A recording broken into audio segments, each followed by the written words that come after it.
আমাদের স্বাধীনতা সংগ্রাম বা মুক্তি সংগ্রামের প্রথম যেই সোপান সেটা আমাদের 52 ভাষা আন্দোলন। তারই ধারাবাহিকতায় 6 দফা, 69-এর গণঅভ্যুত্থান এবং দেন 71-এর মুক্তিযুদ্ধ।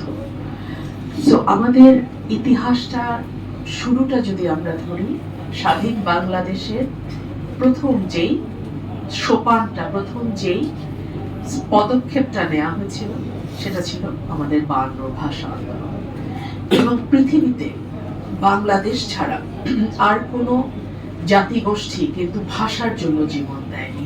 72 ঘন্টা ময়েশ্চার লক সমৃদ্ধ লিলি বডিওয়াশ শিয়া বাটারের গুডনেস স্কিন রিপেয়ার করে রাখে সফট ও গ্লোয়িং। ভাষার জন্য সংগ্রাম করেনি, ভাষার জন্য এত বড় আন্দোলন তৈরি হয়নি। কিন্তু আমাদের দুর্ভাগ্য যে আমরা সকল কিছুকে রাজনীতি করে ফেলি। যখন যেই সরকার, যেই দল ক্ষমতায় আসে, সেই দল তার মতো করে ইতিহাস রচনা করে। সেজন্য আমরা ইতিহাসে হয় দেবতা, না হয় ইবলিস, এই দুটার মাঝখানে সাধারণ মানুষ, দোষে গুণে মানুষের চরিত্র আমরা পাই না।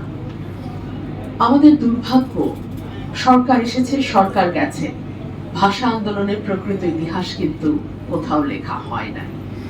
আমি অলি আহাদ সাহেবের মেয়ে হিসেবে আমি নিজে জানি যে কোনো বইতেই শিশুদের কিংবা এর পরবর্তীতে পাঠ্যসূচিতে যে বইগুলো থাকে তার কোনোটাতেই ভাষা আন্দোলনের প্রকৃত ইতিহাস নেই। এটা জাতি হিসেবে দুঃখজনক, লজ্জাজনক।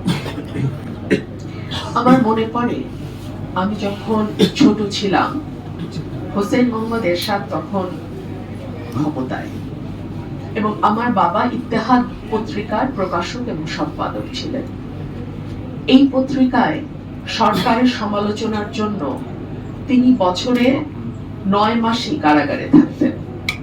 আমার ছোটবেলাটা কেটেছে ঢাকা সেন্ট্রাল জেল আর আমার বাসা এর মধ্যে। আমার মা ছিলেন টিচার্সবাড়ি কলেজের প্রিন্সিপাল। আমার মা আমাকে বই মেলা হলেই নিয়ে যেতেন বই মেলায়। আমি দেখতাম বাবা কারাগারে, কিন্তু বই মেলায় আমার বাবার বিশাল আবক্ষ, একদম মাথা থেকে পা পর্যন্ত একটা বড় পোর্ট্রেট ছবি সেখানে থাকতো।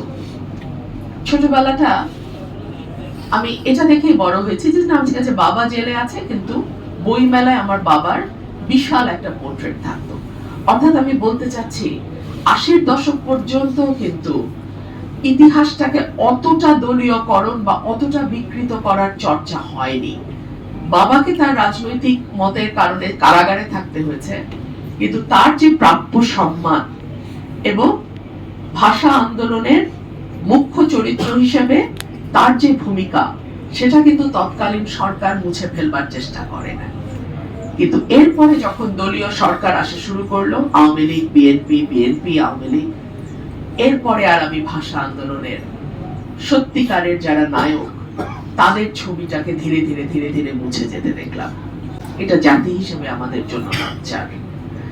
আমি আশা করব বাংলাদেশের রাজনীতি 5ই আগস্টের পরে একটা নতুন রূপ পেতে চলেছে।